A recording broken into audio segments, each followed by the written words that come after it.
আব্বা, বাংলাদেশের ওই চেতনা মিসাইল কি দিয়া তৈরি সেটা এক্স্যাক্টলি বলতে পারবো না, তবে ওদের দেশ স্বাধীন হয়েছে 1971 সনে, আর 71 থেকে শুরু করে 2026, এই 56 বছর ধরে কঠোর পরিশ্রম করে ওরা এটাকে তৈরি করেছে।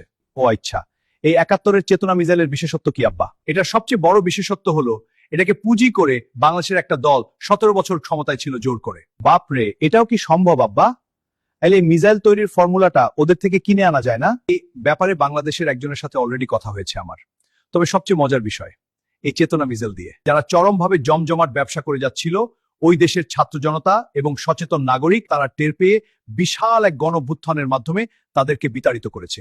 এখন আরেকটা চমৎকার বিষয়, ওই চেতনাবাজরা চলে যাওয়ার পর বর্তমানে নতুন যারা ক্ষমতায় এসেছে নিজেদের স্বার্থে আবার সেই পুরনো চেতনা মিসাইল তারা ব্যবহার করতে চাচ্ছে।